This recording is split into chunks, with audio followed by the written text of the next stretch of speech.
Derek and Craig were actually part of a forum here at the Humanist community in June of 2012 that was given by Cynthia Chin Lee, who had just written a children's book about which they brought with them here, about the children of a lesbian couple who plotted and worked to convince their lesbian parents to get married when it became legal in 2008. So it's a great, is that a fair summary? That's exactly okay.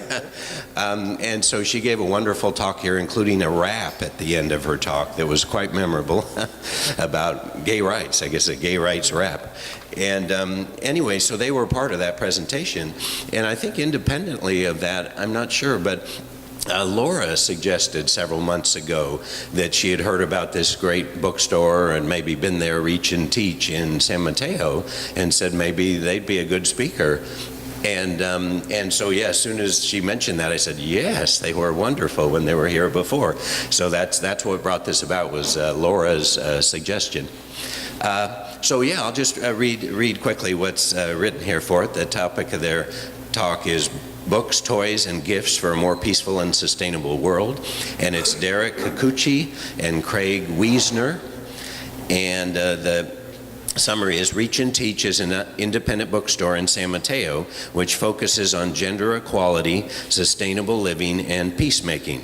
Reach and Teach is run by Derek Kikuchi and Craig Wiesner, who are business partners and life partners, married since 1990, with the state finally recognizing their marriage when they received the first same-gender marriage license issued in San Mateo County in 2008, after it became legal. So they will share their journey from Silicon Valley education consultants through El Salvador and Afghanistan to owning a shop in San Mateo that seeks to transform the world through teachable moments. So please give a warm welcome to Derek and Craig. Thank you very much. I'm Craig. And I'm Derek. And it's been an interesting journey for us. We've been together for about 25 years, but we'll just give you a quick, what is Reach and Teach? We had somebody come in the shop the other day, and he spent about 45 minutes just very slowly walking from place to place, looking. And then finally he came up to the front counter. He said, "It took me a while, but I figured it out. You're trying to change the world. That's what this place is all about." So Reach and Teach is a place where we have books, games, toys, fair trade gifts, jewelry, chocolate, all kind of, someone earlier today said, well, there's a hodgepodge of stuff up there. How does it all fit together? And behind every single product in our store, there's a story. And so we are a place where stories can be told and the world can be changed. And we're going to hopefully tell you some of those stories, a lot of those stories today. Derek? But by way of introduction, I think both of us will also tell a little bit about ourselves. But Reach and Teach is a number of things. One is a store in San Mateo that you can visit, and hope you do. There's cards on the table so you can find us. We also are online, and we have a publishing arm as well, as it was kind of indicated with Operation Marriage, and so we have a number of things we've been able to bring into the world that way as well. We also provide a space for people doing nonprofit work and providing wonderful products to start to help support their missions. We give them space in our store both online and physically so that their stuff can get out in the world too. We have a unique opportunity because of the fact that we're in the commerce area that we can fulfill orders and we can make these products available, and so we have that as well. But by way of introduction, Craig, why don't you start with? So I was born in New York back in 1959, born and raised there. I joined the Air Force when I was 19 years old, trying to run away from home, failing at college, and thinking that I wasn't a very sharp tool. The world had basically told me that, but as soon as I got into the Air Force, they told me that I could do whatever I wanted to do as long as they were kicking my butt. And I discovered that I could learn just about anything and I could teach just about anything. I became a linguist, a Korean linguist in the Air Force, and an intelligence analyst. And then I was a trainer teaching other people Korean and how to do the work that we did. So I spent 8 years in the Air Force, and at that time they did ask, and I didn't tell about being gay, and I couldn't take it anymore after 8 years, so I decided to get out and live the civilian life.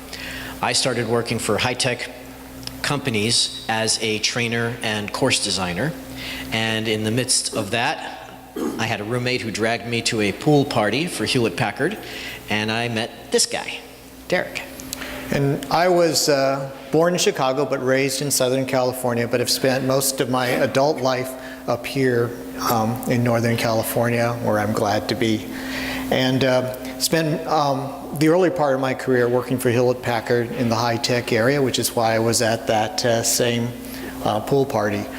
At Hewlett-Packard, I had an opportunity to work on a number of things, including educational technology for Hewlett-Packard, and so that gave me an opportunity to look at how we could mobilize and work with people across the country and how we could educate people who are not necessarily in the same place at the same time, and that really ended up being preparation for our life work, both as WKMN Training, which was a company we started to do high technology educational development.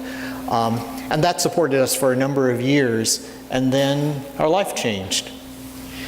We're part of a faith community here in Palo Alto, First Presbyterian Church of Palo Alto. I'm Jewish, he's the Presbyterian. We both feel very at home in that community because it's a community where the questions are more important than the answers, and where the idea of welcome is truly practiced. Everybody is truly welcome. One of the things that that church has been involved in for about 30 years is a partner community in El Salvador. A community that people from that church visited every year through the Civil War, through the repatriation back into their communities, and every year thereafter. And for a few years, people kind of nagged us to go to El Salvador, and we kept saying no. But after the death of a dear friend who had built some amazing wells in El Salvador, the person doing the inviting once again tapped me on the shoulder and said, "Don't you want to go and see Stan's wells?" And of course I said yes. And so we went to El Salvador and visited with that partner community. Do you want to talk about that? In addition, what that opportunity gave us was new ways of doing educational.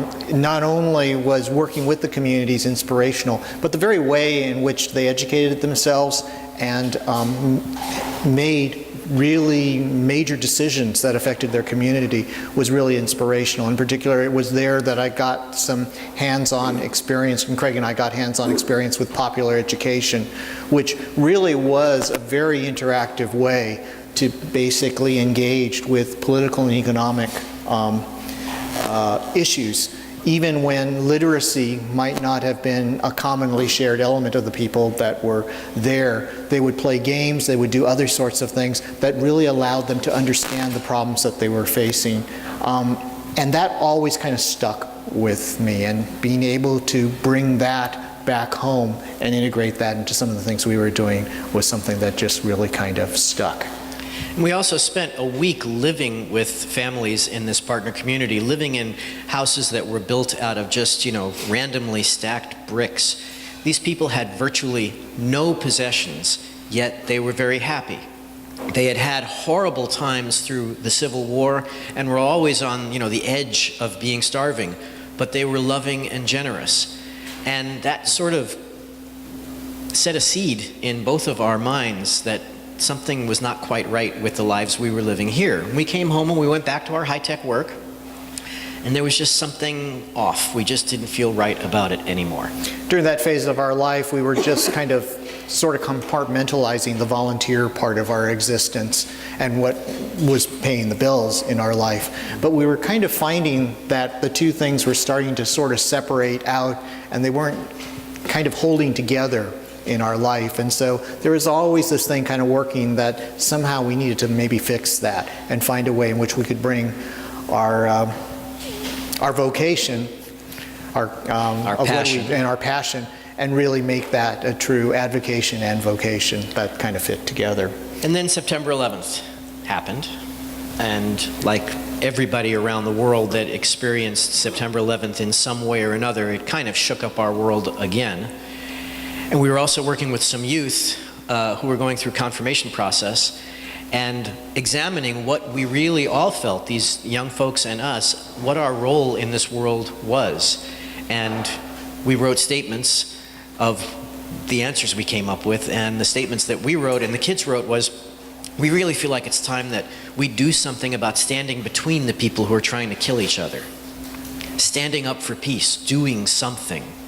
And then An opportunity presented itself to do exactly that. yeah, the phone rang like a month later after we had shared these statements with each other. Actually, it was 2 weeks. Right. The phone rings, I pick it up, and it's Global Exchange, a nonprofit human rights Do organization. people know what Global Exchange Have you is? heard of them? Have you heard of them? They're a nonprofit human rights organization based in San Francisco, and they were putting together an interfaith peace delegation to go to Afghanistan to bring people who'd lost loved ones on September 11th together with Afghans who had lost family and homes in the U.S. response to September 11th. They'd had some rabbis who were going to go who dropped out. And so they were looking for somebody Jewish who might be willing to go on a trip like this, and the phone rang and they asked me. And For me, it was important that I went along on that trip as well. One, I was scared out of my gourd for Craig's safety. So I felt if he was going to be in harm's way and potentially in a life-threatening situation, I wanted to be right along next to him. The other was something that really was important as well, and that was when you're facing a real life-changing set of events, it's really easy for one person who has that experience to be in a very different place than the other person. And that always can be kind of a gap that can follow you throughout your life. And so it was really important that I was part of that journey as well, so that we had a shared experience, so that we could, in a way, be sort of on the same page with respect to our life experience. So we went with a group of folks to Afghanistan. We saw the horrible destruction that had wrecked that country over 30 years' time. It wasn't just the most recent wreckage. We met incredible people, again, kind of like El Salvador, people who'd been through absolute hell, who had absolutely nothing. Yet here were these guests, and they were making sure that we had tea and cookies and that we had the most comfortable spot in the rubble of their homes.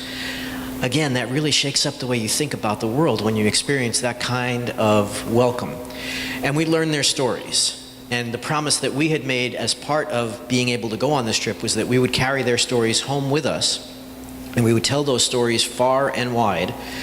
The specific agreement with Global Exchange was that we would do that for a year. That for 1 year we would speak wherever anybody would have us. And we did that. We told their stories far and wide. And the day before the Iraq War started was the end of that year, and we were invited here to Palo Alto High School to speak during International Day. And it was after we had spoken to 2 groups of classrooms about what had happened in Afghanistan that as we were packing up, a student came out of nowhere and came up to us and said, "I don't know what it is you guys do for a living, but this is what you really ought to be doing." And that was kind of an amazing thing for a student to come up to us. And as we were going home, we really kind of looked at each other and sort of said, you know, our life isn't the same anymore. Things that we're doing in the high-tech area are not quite having the meaning that they used to. It is time for a change. And we actually marked that moment as the day Reach and Teach was born. And it took us a while. I mean, what exactly was Reach and Teach going to be? We knew that we wanted to transform the world. We knew that we both had a lot of experience with education, both standing up in front of people and talking, but also online education, CD-ROMs, etc. So it took us a while to figure out, well, what does that mean? What could we do? One of the first things we did was we created our own product. I'm looking for Civio right now. Yeah. So we created a card game that teaches the history of civil rights through Supreme Court cases, issues, freedoms, and amendments. It plays like gin rummy. And we created that game, and I think we've sold about 5,000 copies of that game so far. Including the Brown versus Board of Education Museum in Topeka.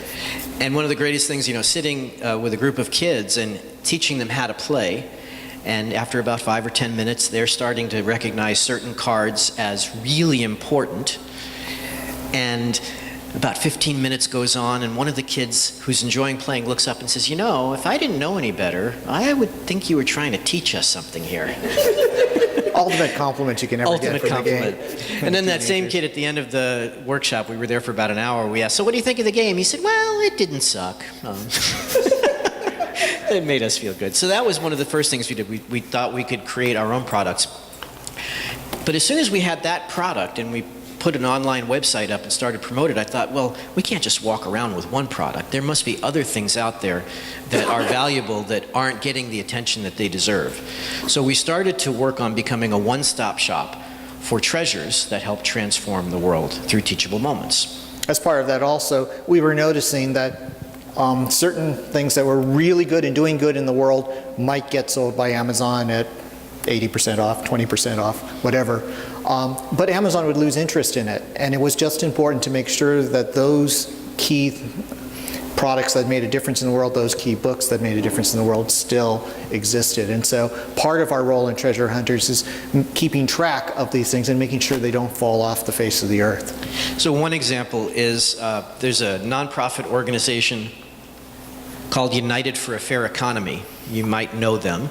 They do amazing workshops on economics for adults. And I received an email from them at one point asking if I wanted to teach one of those workshops in Palo Alto. And I looked at the workshop and I thought, this would be amazing for high school students. Could we convert this to something that we could use in a high school? And I called them up and I expressed that idea, and the executive director of the organization said, well, that's an interesting idea. We should think about that. Let me talk to some of my folks and then I'll give you a call back. 2 days later, he calls back. He says, you know what I found in a closet here at our nonprofit? I found a book called Teaching Economics as If People Mattered. It's a complete high school curriculum that was written by one of the members of our board 5 years ago. And we forgot that we had it. So we worked together with them, we updated it, and we got it out in the world again. So right now, we're one of the only places where you can get this, but thousands of teachers across the United States are teaching economics based on this book, which is mapped into the national standards, so they can get away with doing it. So we started to become more and more treasure hunters. In another area, which is probably something many of you are facing today, is the entire area of end-of-life issues and prioritizing what do I do at the end of my life. In particular, if I wasn't able to communicate for myself, how would I let other people know what my needs, what my priorities were, what was important to me. We had the opportunity to get hooked up with the Coda Alliance here in Palo Alto that had developed a game called Go Wish, which is an engaging way to enter into those discussions. They asked if we would also put together an online version of that so that people across the country, kids along with their parents or people along with their caregiver could look at and see what their needs and what their priorities are. So that's another aspect of something we were able to do working with them. So somebody who chatted with us before we started the talk looked at our table and said, well, it looks like you have a lot of stuff for kids. When we started Reach and Teach, we were focusing mostly on high school and adults. And what we learned very quickly was that the attitudes that people have, the way in which people engage with others in the world, those are set pretty early on. Bullying, for example, you might think of it as a middle school or a high school thing, but it actually starts at the age of 3 or 4. So we started to think about what can we do to have an influence on kids as young as that, and we started to develop and treasure hunt products that worked in that area. So a couple of examples. This is my favorite anger management book. So this is On's Anger. It's one of our best-selling books. And it's about a little boy and his grandpa. And the little boy is playing with his toys on the floor, and grandpa wants him to get ready for lunch and tells him, okay, it's time to put your toys away, it's time to go to lunch. And the little boy gets really angry at grandpa because he wants to keep playing. And grandpa says, I want you to go into your room and sit with your anger. And after you've sat with your anger for a while, then you can come out and we can have lunch. And the boy sits with his anger and learns that it's a normal thing to be angry, But you can also deal with it in better ways than he had with his grandpa, which was getting mad and yelling at him. So He learned- it models forming a relationship with anger. In fact, in the end, he even ends up dancing with his anger. Now, how many anger books do you see that ever actually would show that? And so it's a wonderful book from that standpoint. Of course, as he's forming that relationship, anger gets a little bit smaller and smaller, and before you know it, anger isn't there at all. And so this is just a fantastic book. Instead of being judgmental about a kid being angry, teach a kid to dance with his anger. We're often asked what to give a first-time parent or a newborn, and so baby gifts end up being a very, very popular thing that we get asked about. One of our go-to gifts, actually there's two gifts that we usually recommend. One Craig is holding. It's called the Kit Kat Rattle. It's fair trade, which means it's fairly made and organic from India, and it's colored with spices and Instead made of from paint? and made from sustainable rubber wood. But the other is The World Needs Your Kid by Craig Kilberger, and it becomes sort of an entire guide to raising children who care and contribute. So how do you raise a socially conscious kid? So I like to think that if Dr. Spock had been writing his book today, this would probably have been the book that he would create. And this is a really, really wonderful guide, particularly for a new parent, but even for a second or third time parent. But we're also entering into the gift giving time, and what we wanted to do was kind of quickly show you some ideas that might kind of challenge and change some of the ways in which you're looking at gift giving this year, and some of the stories behind them. So how many of you know that there is a toy company that manufactures toys right here in the Bay Area? Raise your hands. Anybody know that? One. Do you know who it is? There are a couple. Oh, okay, Klutz? that's another one. Yeah. Do you want to say the name out loud again? Klutz. Klutz does some of its manufacturing here, and there's a company called Green Toys. So do you know when you put your milk jugs, your plastic milk jugs out in the recycle containers here in Palo Alto or in Menlo Park or in Sunnyvale, they end up as toys.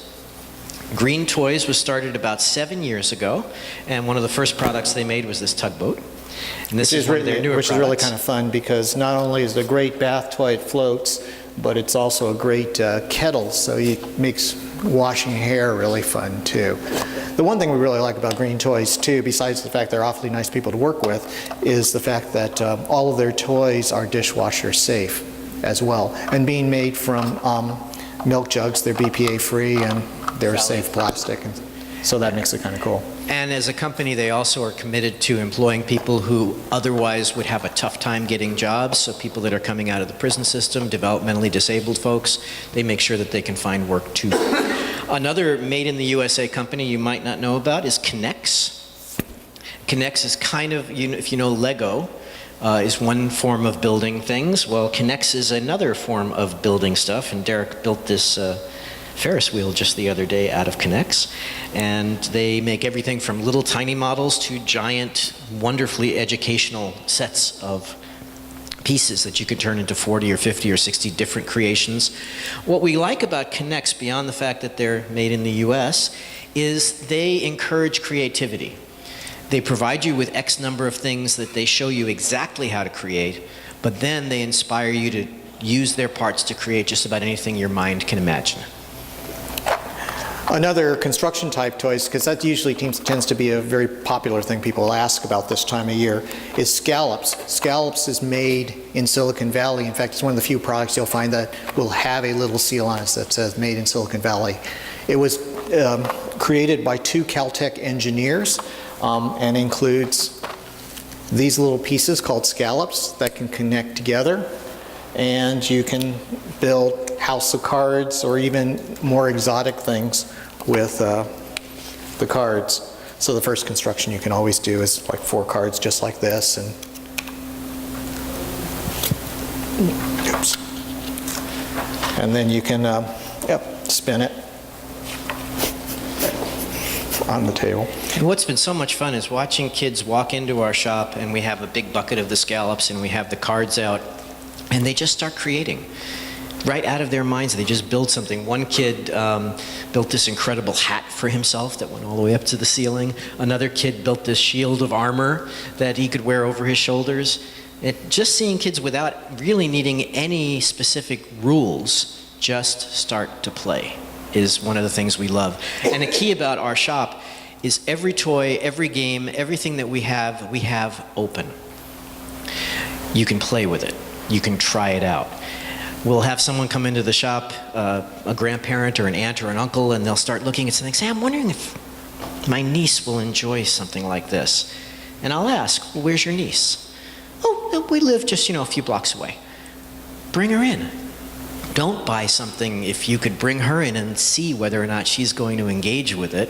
Let her choose what's wonderful. So one of the fun things is watching folks come in with kids. Kids get really engaged with something, and they play for a while, and then they've got to go on to their next event, where they're maybe soccer or tennis or whatever, and the adult, as they're leaving the store, will say, I'll be back in a couple of days.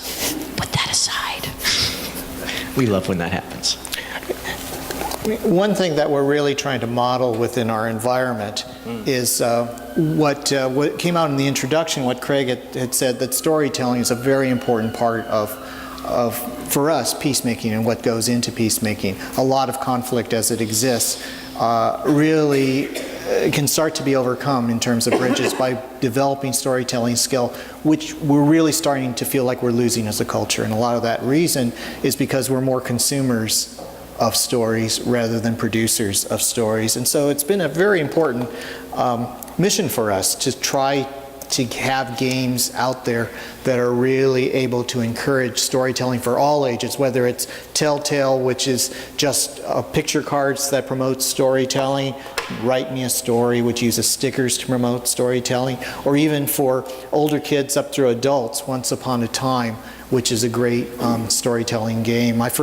Although this can be played by youth, it's also a game that I first was introduced to by playing it as an adult, which in our case gets kind of pretty political when we play it. But it's a great way to develop those skills, because that's something you start to lose really quickly, and so I think you need to practice that. We have a friend of ours, Len Traubman, who has been instrumental and part of the creation of a Jewish Palestinian dialogue group that's been going on in San Mateo for 25 years. He was also part of the Beyond War movement that many of you are familiar with.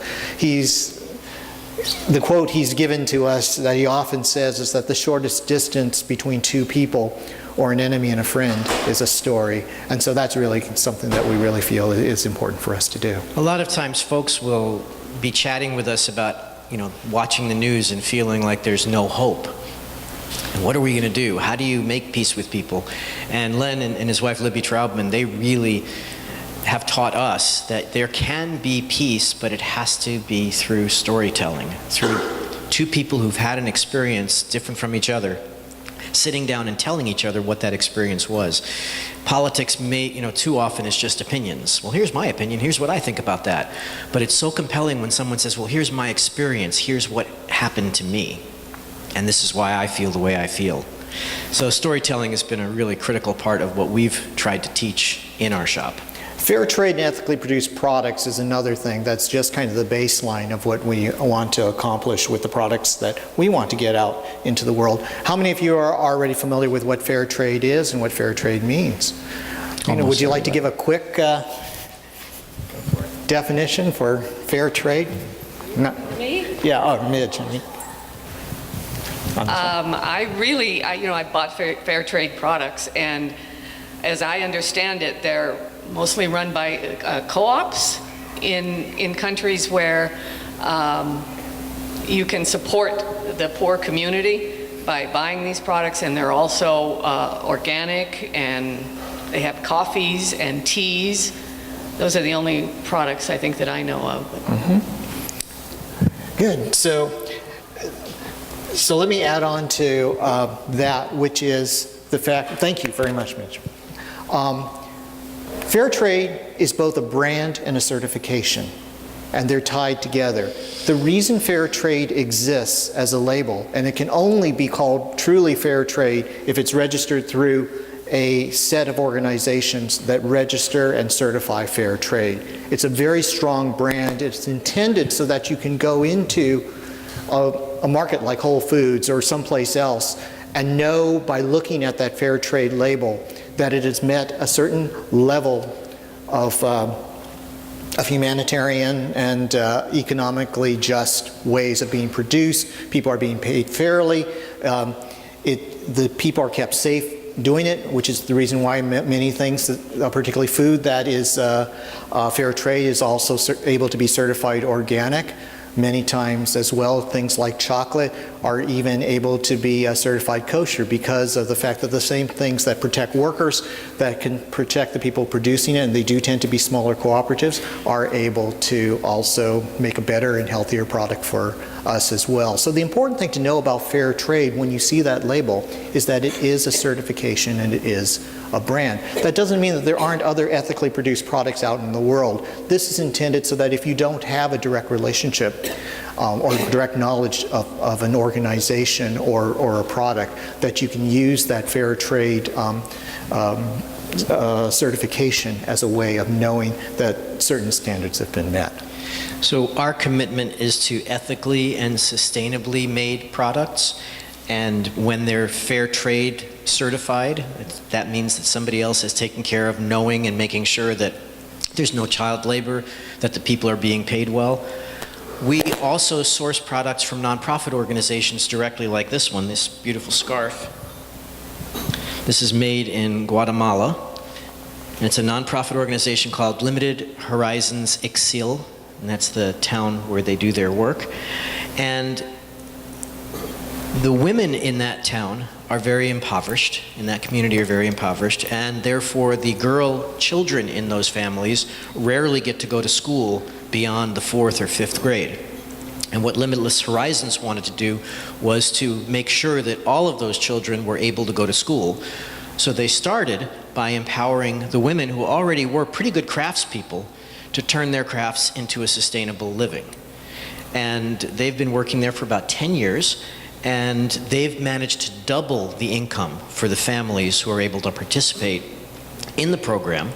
So first they stabilize the incomes for the families, then they also provide extra scholarships for the girls to go beyond middle school and all the way to high school. So we know that these products are ethically made. They are not fair trade certified because it would cost thousands of dollars to get that certification, and for such a small organization it's not necessary. The number of steps between the person who created this and the consumer, 3. Person created it, Limitless Horizons puts it on a plane, they give it to us, we sell it to you. And on these kinds of products, 80% of the purchase price goes back to the nonprofit organization, and 100% of that money goes back to the community. So, but one of the major things that you usually think about when you're thinking about fair trade is chocolate. And we like to think that that fair trade chocolate is sweeter, but than other types of chocolate, both because of its taste as well as the good it does in the world. But we couldn't really prove that unless we demonstrated it. So I'm going to pass around. There's milk chocolate and dark chocolate. So the dark chocolate is with a brown label, the milk chocolate's with a blue one. One interesting thing that's happened in the last year has been people are coming in and buying fair trade chocolate for us, not because of the humanitarian effect of the chocolate, but because of the fact that they're getting concerned with all the preservatives and also the fact that there's gluten in many chocolates that they're trying to buy in stores. And so many people who have health issues are actually starting to come in and buy fair trade chocolate because of the fact that it is a pure chocolate. There's not much in it besides cocoa butter, cocoa liquor, and liqueur and sugar. And these are all organic, and these are all from fair trade sources. Very tasty. Very good. All right, Good. we got an Endorsement. endorsement. One of the other key things about fair trade and ethically produced products and products that are produced around the world is other folks are a lot better at reusing stuff than we Americans are. And so a lot of the products that we sell are what we call upcycled. So for example, this is a game called Bambuga. It's like Twister. Everybody wears these little bands on their wrists and on their ankles, and they spin something and it says connect red to yellow, and somebody has to connect their arm to somebody else's arm and somebody's leg to somebody else's leg, and you have to be working all the way across the room to get a hold of this bag to win.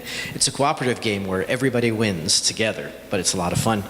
And it's made completely out of office scraps, recycled office scraps, made in Thailand. And it supports women and children who've been impacted by HIV/AIDS. So it's not only a fun game, it's not only ethically, and sustainably produced, but it does a lot of good in the world. Upcycling is a very, very popular concept today. The idea of using things that you normally put into the trash and make something more valuable out of it. But many of the communities we work with have been doing it for quite a while. This is a bag that is made from candy juice, wrappers, juice wrappers, actually. Yeah. This is from Costa Rica. It's made from pop tabs. We even have purses from Mexico and Mexican cooperatives that are made from pop tabs as well. And yes, Americans can learn. A little company that was started a couple of years ago called Alchemy Goods. They take old inner tubes and turn them into wallets and iPad cases and computer cases. They feel beautifully like, wonderful leather. And they're doing quite well across the country selling these products. Even something like poo can be used. This is made from elephant poo. And beyond the comic value of elephant a poo like paper. Elephant poo. Ellie Poo is what the name of the company is. And it's actually really, really high quality and really nice paper. But the real serious part of that story is the fact that in Sri Lanka, elephants were considered as so much of a pest that they were starting to kill them off. And so people who are trying to change attitudes about elephants decided to create an industry which valued the elephants, and they created this industry so that the elephants would no longer get killed. I think this might be a good point to take some questions from you, because we've been kind of talking a lot, and particularly wanted to open up to questions. And also, if you have any questions about gift ideas or other sorts of things, we'd be happy to do that. And there was somebody who was going to run a mic out there to help. There we go. Great. Thank you. Your stuff looks really cool. I was wondering if one of the ways to reach more people is to get into the apps for phones and tablets and things like that, because this reaches people locally who walk into the store. Mm-hmm. And, even though, apps aren't quite as cool as all this fun stuff that you have here, they reach the entire planet, So I was wondering if you had any thoughts about branching out into that world. That's a really good idea. We're finding that it's an interesting thing. We started as an internet company. So having a brick and mortar has been the thing that we added to being on the internet. And certainly mobile access and other sorts of things is an important part of that aspect. But we're also finding that the hands-on element is also an important thing. And a big challenge for us, a big opportunity for us in the internet space is, which makes us able to do something Amazon can't, is really hand attention, personal attention to people who are having products. Believe it or not, one of the most effective ways we communicate with our customers online is not through our online website, although I think we have a very good one. It's by email. People emailing us and asking for ideas, looking for ideas. Many times I will send them pictures to their mobile phone and other sorts of things, and they'll shop by looking at that and other things. That personal attention is something that's often missing in the online world. There's also an organization called Games for Change that's doing a lot of work in that area on apps and games. Yeah, absolutely, but very good question. Yes. Hi, I'm Midge, and I just wanted to say that before I came today, I was looking through some catalogs for my 20 nieces and nephews. They were from my favorite charities, but of course now I see all of these wonderful things that I would think would be perfect for a holiday gift. I also, though, was struck by the idea that some of these books would be, of course, so good in the schools, and people can just buy a book or two and take it to their local school. I think that helps a lot. Thank you very much. Yes, and that does happen Absolutely. quite a bit. Thank you. Other questions? Any other questions? Yeah, I was just wondering, do you sell gift certificates, Yes. and can they be used online? So you could give someone a gift certificate and they could use it online? Yes, thank you. That's a Absolutely. great question. Absolutely We do have great question. on our website. At the top of our menu bar. There's a gift certificate tab, and folks can either use the gift certificate in the shop in San Mateo or online. At reachandteach.com. reachandteach.com. And there are postcards that are out on the tables, and there's also postcards stacked up here in case anybody would like to take one and give it to a friend, put it up on a bulletin board, whatever you could do to spread the word. And one way you can help us too is, as part of this question and answer time, was if you had a particular person, you don't have to completely identify them, but maybe a relationship and what makes them challenging in terms of gift giving. We're always interested in hearing about your hardest gift challenges. So if that stimulates some questions, I'd like to hear about that as well. Any others? Yeah. Would you like to hear about, oh, Yes, right here.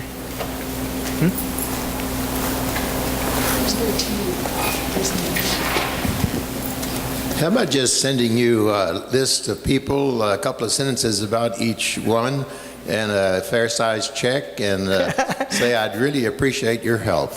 Their addresses are included. we'd love to do that with you. Thank you.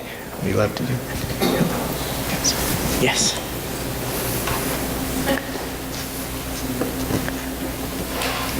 Yes.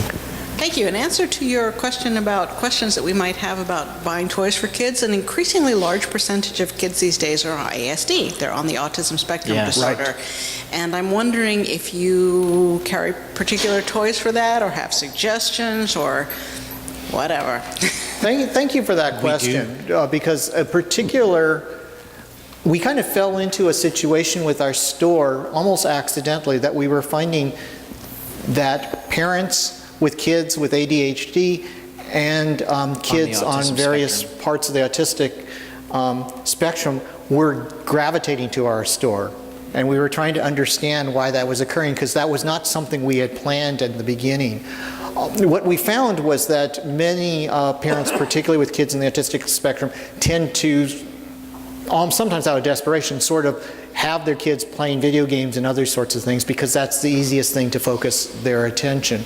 But what we were finding is that having an environment that was both peaceful and restful, as well as having a lot of kinesthetic play, was really, really valuable in that area. And to that point, we've actually focused on certain types of games, including some things from Smart Games is a great provider of things. Fidgets is the code word for certain types of games, which not only are challenging to the mind, but can flex in various ways so that you can play with your hands while you're doing that. Fidgets become a very, very important sort of thing, and so those are also really So we've got good. one particular table in the shop full of single-player games, one-player games that seem to attract kids ADHD and on the autism spectrum, and they just really fall in love with. And one of the things we love is that you'll have a kid who might otherwise be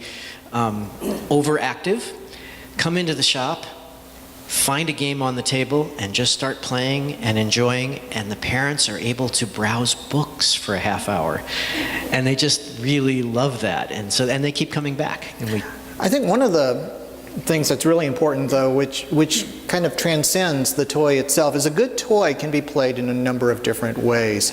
And one thing that we find happening in our store is sometimes a kid will start to make up their own rules with respect to a game, and the parent will intervene and say, that's not how you play that game. And we really try to kind of intervene at that point and say, let them play with it. Once they get bored with playing it that way, you may want to introduce other ways of playing with it, including the way this game was designed to do. But in general, I think it becomes really, really important. We have a memory game called Pengaloo, which has little penguins with colored eggs underneath it. It's rated for 5 and over because those memory type of skills really kind of enter into that age. But it's a great game for kids who are just learning about colors too. Even if they lift up every single penguin looking for the right color, that's perfectly fine. And so being open to that, I think, is also an important thing. It's really great watching kids and watching kids play. Don't know if you've seen on some toys and games that are out there, the Dr. Toy seal of approval. It's usually a gold seal. Dr. Toy is an amazing woman who's been promoting play for 30 years. Play is a healthy, important, critical part of growing up. For her, she says, play is what brings her closest to God. Not going to a church, not praying, not singing hymns, but play. And she just recently released the 4th edition of her book, Smart Play, Smart Toys. And these have a lot of ideas for all kinds of kids and adults. Including, going to the Dr. Toys site also has a really wonderful green section and looking at the green ratings and green certifications on various toys. We've come to totally trust when she recommends something. Yes. Hi, I'm wondering, do you have plans to expand? I mean, your store sounds fantastic. I'm just curious, I want other parents in far and wide in the country to have access to this peacemaking toys and all these things. I mean, you go to malls and there's the Disney toy store and that's about it, and then there's a bunch of crap, excuse me. And I don't know, is there a way to get yourself into malls across America?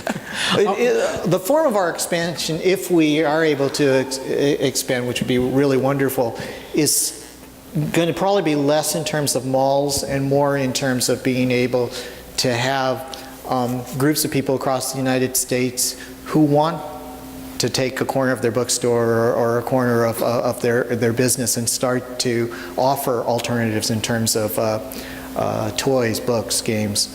And that's really the people I think we want to start to form the relationships with and use our relationships, our knowledge about these products to make it possible for people who've been kind of interested in working in that area to be able to provide something. So I think that's more of the term. Then eventually, once these exist and Reach and Teach kind of has a life of its own, we're going to go off to Hawaii and open up Reach and Teach Aloha Division, which will be our retirement. When we hit around 65 or 70, that's the dream. Yes. Back there. I was wondering about one possible gift could be an Earth flag. I think Yes. that would have some relation to world peace. And probably some people give American flags as gifts, but I think it's just a suggestion. Yeah, we have a good supplier of Earth flags, actually. We haven't had them we had them a while back, haven't restocked them recently, but one of our greatest suppliers is a company called ODT Maps. Believe it or not, there's a map company still operating in the United States, and they make amazing maps like the World Turned Upside Down map, which is a view of the world if you were an Australian. And it really is a wonderful thing. And I don't know if many of you were West Wing fans when it was on, but there was an episode called the Big Block of Cheese episode, which had this imaginary group called the National Cartographers of America. For social justice. For social justice, who were trying to get President Bartlett to adopt the Peters map. Well, it turned out that Bob Abrams was a personal friend of... Bob Abrams is the guy who started ODT Maps way back when. The Peters map, in case you don't know what that is a map that more accurately shows the sizes of countries based on their real landmass. Instead of the typical map, the Mercator projection, which we're used to and you'll find all over the schools, which is good for navigating across the ocean, but not really representative of country sizes. The Peters map has accuracy in positioning and accuracy in relative size. So Greenland and South America look about the same size on a Mercator map, when in actuality, Greenland is 7 times smaller than South America, but you wouldn't get that on a Mercator map. Anyway, Alan Sorkin and Bob Abrams were friends, and so just about an entire episode was dedicated to the social justice issues of maps, just because of that relationship. Because it turns out that size does matter. And top and bottom. in terms of policy. That's a question. I had a brilliant idea. I've had for years, haven't done anything with it, but you guys would be perfect to take this idea, especially with you being Jewish, is the binary menorah. So you have 3 candles, you know, and you count from 0 to 7 to go through the thing, and it's an alternative to the Jewish I love menorah.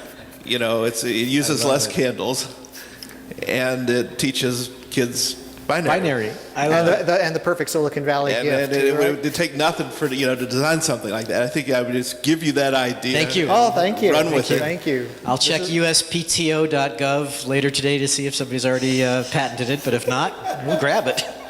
Thank you. Thank you. I like that idea. Cool.